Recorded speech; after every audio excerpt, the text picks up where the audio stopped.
Empires have existed throughout all of human history, from the great Western Roman Empire to the Eastern Chinese empires. They have shaped human civilization as we have come to know it today. But the East Asian world has had a long history of empires that have coexisted all within a close proximity of one another. A complex web of international relations have existed between Korea, China, and Japan for centuries. But how did their empires work with or against one another? Looking at years of international relations, bloody wars, and emperors competing against one another will help us answer the question of Korea, China, Japan. Who had real imperial power? The political landscape before the 20th century in East Asia was extremely turbulent and complex between the three empires. For centuries, various iterations of Chinese empires held significant influence over the greater area under the premise of the Chinese emperors being the son of heaven. The mandate of heaven dictated that the Chinese emperor had been chosen by the heavens, which combined with economic power and actual military force created the hegemonic superpower China in the region for centuries. Many countries in East Asia, including Korea and during some periods Japan, Southeast Asia, Central Asia, and South Asia, all to some degree acknowledged the Chinese emperor and sent tribute missions. Joseon continued Korea's long-standing tributary relationship with the Ming Dynasty after its founding in 1392, and Japan re-entered it during this period as well. Japan only did this to open up trade and prevent massive losses from pirates on the open Asian seas, as many Japanese elites greatly disliked their emperor being referred to as a king in a subservient manner. According to legend, the first emperor of Japan, Jimmu, was a descendant of the Shinto goddess Amaterasu. Founding the Empire of Japan in 660 BCE, it essentially grew separately from the Chinese empires that ruled the mainland, which no doubt was a cause for the hatred of being subservient to a different nation's emperor. This is in stark contrast to the Kingdom of Joseon, which when formed took a lot of inspiration from Ming China. It was founded on Confucian ideology, with its government structure being inspired from Ming China. It also used similar clothing for government officials, as well as the use of classical Chinese and Hanja, the Chinese characters adapted for Korean writing. Despite influence in an official government capacity, the Kingdom of Joseon was not ruled by China. The king merely recognized the Chinese emperor's higher cosmic rank. Joseon culturally, technologically, and socially developed independent from Chinese influence. Hanbok, fermented kimchi, hangul, and various inventions are purely Korean creations. Despite all three of these nations maintaining relations throughout history, several history-defining conflicts emerged. In 1592, the biggest of these wars erupted in what is now known as the Imjin Wars. The military commander, Toyotomi Hideyoshi, had unified Japan under the banner of the Japanese emperor and turned his sights to Ming China. In a bold move, he demanded that Joseon allow for the landing of his troops to march into Ming China. Joseon, with respect to the Ming emperor, refused, and it sparked intense conflict. His forces, 150,000 men strong, invaded Joseon and captured the major cities of Busan, Seoul, and Pyongyang, as Joseon suffered serious defeats. Ming China, honoring Joseon tributary state status, sent Ming soldiers to Joseon to help repel Japanese forces. The war then evolved into Joseon and Ming China versus Japan, and the fighting continued for years, decimating Joseon in the process. At the decisive Battle of Noryang, legendary Admiral Lee Sun-shin, with his now famous turtle boats, led Korea to naval history against Japanese forces that forced their retreat. With nearly half of their naval forces scattered or destroyed, it led to the withdrawal of Japanese forces after the death of Hideyoshi.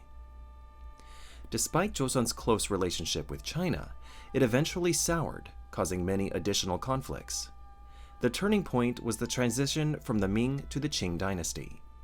Due to an internally collapsing Ming dynasty, the Manchu tribes united under Hong Taiji, leader of the unified Manchu people, and established the Qing dynasty.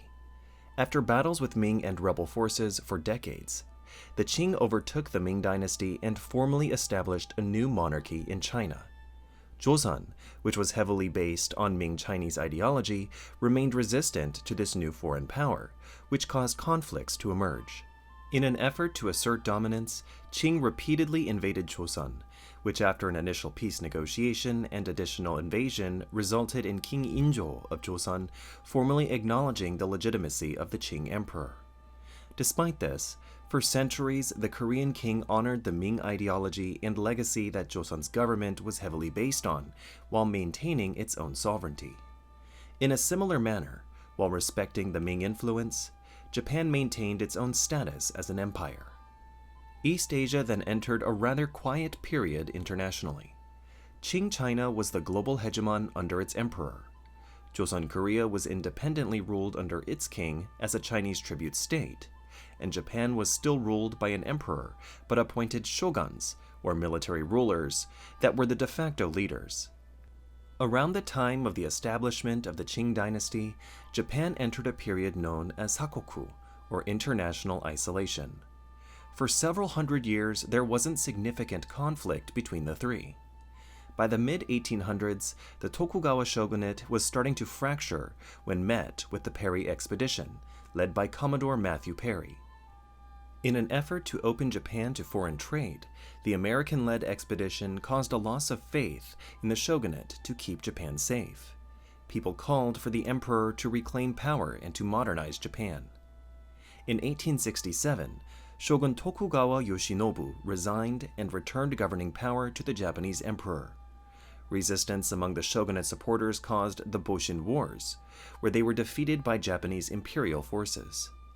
Emperor Meiji called for the modernization of Japan, and within a few decades, Japan became one of Asia's most powerful military and economic forces. After growing so fast, Japan set its eyes on Korea, believing it to be vital to Japanese regional security. The problem to Japan was that Korea was a tributary state to Qing China and was ruled by its own king. In 1876, Japan sent its warships to Korea and forced it to sign the Treaty of Ganghwa, which forced open Korea to trade and made the Joseon government announce its independence, essentially making Joseon declare its leave from the Qing tributary system for the first time in centuries. Throughout the 1880s, Qing and Japan fought for influence over Joseon Korea, which eventually erupted into the First Sino-Japanese War. Japan won the conflict, and as Qing lost the war, they signed the Treaty of Shimonoseki, acknowledging its defeat and relinquishing its influence over Joseon Korea.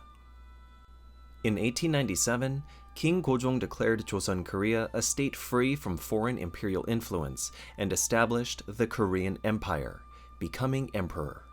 For the first time in history, all three states simultaneously had reigning emperors of equal cosmic rank. Despite this, there were similarities and differences in each emperor. Emperor Gojong, the Emperor of Great Han, who ruled the Korean Empire, changed out his red royal garments for the yellow dragon robe, a color typically reserved only for the Chinese emperor. He held absolute authority over the Korean peninsula in theory, but in 1905, as Korea was made a protectorate of Japan and infiltration by Japanese influence became rampant, Emperor Gojong was essentially a figurehead. In 1907, in an effort to save Korea from being devoured by foreign imperial influence, Gojong sent emissaries to Hague to plead for help, but he was discovered by the Japanese and forced to abdicate. His son, Sunjong, became emperor and was even more powerless than his father. In 1910, Korea was annexed by Japan, and the short-lived Korean Empire officially ended. Emperor Puyi, the Son of Heaven, the last emperor of the Qing dynasty, had ruled a dynasty that controlled massive influence in Asia for centuries. Emperors wore the yellow dragon robe, which prevented other rulers under its umbrellas from wearing it as a sign of respect. Much like the other regional emperors, he possessed almost unlimited authority. For many years, Power was held in the hands of Empress Dowager Cixi, who ruled behind her nephew Emperor Guangxu. The emperor promoted the idea of the 100 Days Reform in an effort to modernize many aspects of Qing. Cixi opposed this and led a coup to imprison the true emperor as she usurped power. Emperor Guangxu died under mysterious circumstances, and Cixi chose Guangxu's nephew, Puyi, as the next emperor and died the very next day. Puyi ruled as a child emperor for only a few years before the Wucheng Uprising and the Xinhai Revolution dethroned him and effectively ended the Qing dynasty. Emperor Meiji, the heavenly sovereign, was the emperor of Japan when many of these region-shaping events took place. He wore a variety of ceremonial robes that were unrelated to the yellow dragon robes of Qing China and the Korean Empire. The dark yellow or brownish yellow sokutai that he ceremoniously wears reflects possible influence from the Tang dynasty of China, from which Japan had taken court influence. This color was unique to the emperor and could not be worn by anyone else, much like Qing China and the Korean Empire. After the fall of the Tokugawa shogunate, Emperor Meiji spearheaded the efforts to modernize Japan, which led directly to Qing China's defeat in the Sino-Japanese War and the eventual annexation of Korea. While Emperor Meiji knew of all of this, how much he actually ordered personally is unknown. Years later, his grandson, Emperor Hirohito, would take the global stage as the leader of the Japanese Empire during World War II. Japanese forces fought to the death for the emperor's honor, and upon its defeat by Allied forces, dramatic change came to the power the emperor held. Forced to make a public address by Allied forces, the general Japanese public heard the emperor's voice for the first time. It greatly humanized him, weakened the perception of him being a god, and with the establishment of a new constitution, he became a constitutional monarch. Today, the Emperor of Japan is still greatly respected, but he holds none of the political power he once did. He remains a symbol of unity and represents the greater Japanese state. In the modern world, only one of the 3 East Asian emperors still exists. The Korean Empire and the Qing dynasty are pages in history books, while the Emperor of Japan is a symbol of the past holding a traditional role in government. What can be said is that all 3 emperors held unique power and influence not only over their own people, but the greater East Asian region. The early 20th century was a turbulent time, but history shows that the influence these people had has greatly shaped the way the world is today. If you like this video, please leave a like, comment, and subscribe so you can see more videos just like this.